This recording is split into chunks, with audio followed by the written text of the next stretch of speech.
What's up, guys? All right, so I just hit 1,000 days on Duolingo. Can you believe that? That's almost like 3 years. So, was it worth it? Am I fluent? And do I regret spending this much time on a language app? Let's talk about it. So, for the last almost 3 years, I've been learning Danish on Duolingo. And prior to learning about Duolingo, I've always wanted to learn the language. My dad grew up there. All of my family on my dad's side is still there. My sister and I go visit once in a while. And I've always thought it would be a really cool way to just keep my Danish heritage alive, or my Danish culture. I always thought it would be cool, but never really knew how to do it or found a good way to learn until I met Duolingo. And I was like, this is great. It takes 5 minutes a day. You do 1 or 2 lessons.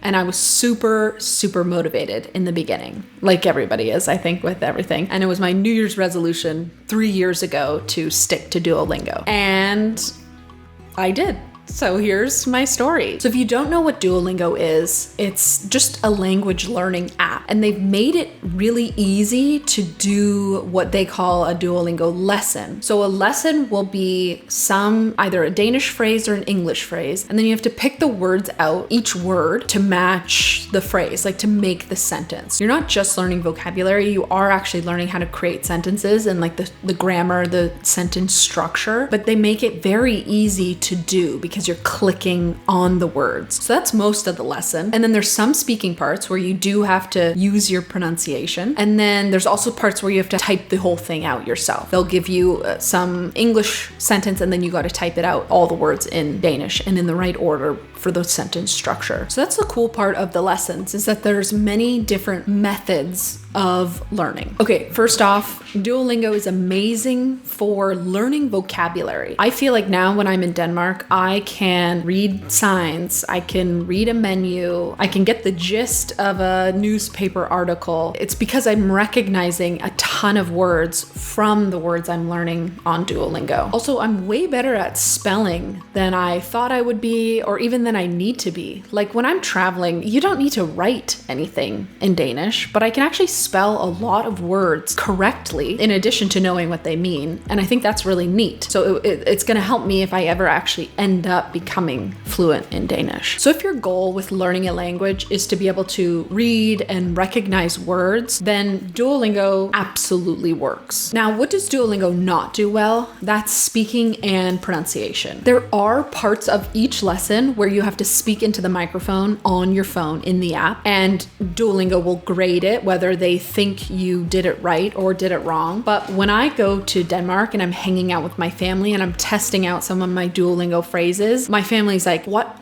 are you saying? Like they're not understanding what I'm trying to say. And they're all native Danish speakers, so they know what they're talking about. And it takes them a while, like, oh, do you mean this? And then they say it completely Danish, like fluently Danish, sounds amazing, perfect accent. And I'm like, yeah, wasn't that what I was saying?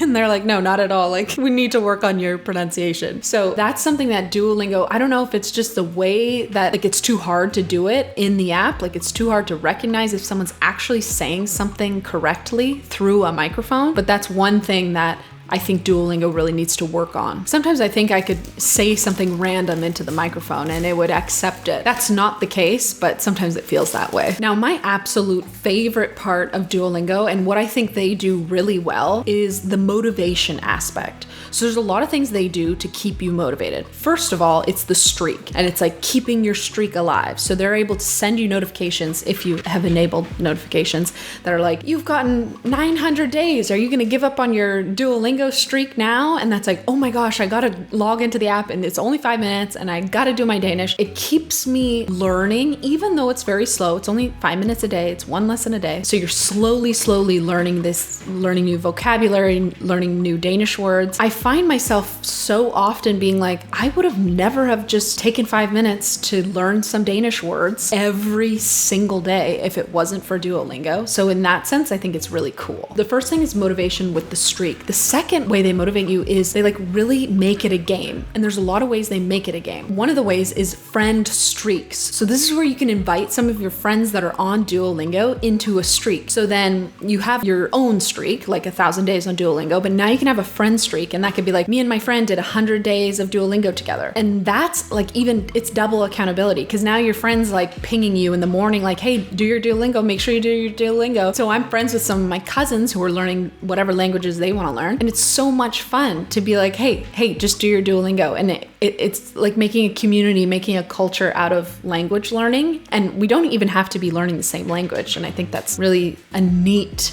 part of Duolingo. So that's friend streaks. And then the other one is friend quests. So I think it's like every week or so, Duolingo will assign you to one of your friends and then give you a challenge. So it's like you and your friend need to complete 10 lessons in the next 3 days or something. And it doesn't matter if you don't do it, you won't like lose any points, but you don't gain extra points in the Duolingo system. So you're kind of motivated a little bit to achieve it. And you definitely don't want to leave your friend that you have a friend quest with, you don't want to leave them hanging. So you don't want them to do 9 lessons and then you're like, oh, I should be doing more lessons to kind of make it even. That's another way that Duolingo really kills it with the motivation factor. Okay, so after 1,000 days on Duolingo, am I fluent? Absolutely not. If you dropped me in a room with native Danish speakers, I would be able to pick up words here and there. And sometimes I can understand, like with only a few words, I can understand the context and what I think they're talking about. That's what surprised me when I've gone to Denmark to visit my Danish family. I can pick up a couple words and then I know the story that they're referring to or something like that. But I think with random Danish strangers, it would be a lot harder for me to understand what they were talking about. And I can order a coffee,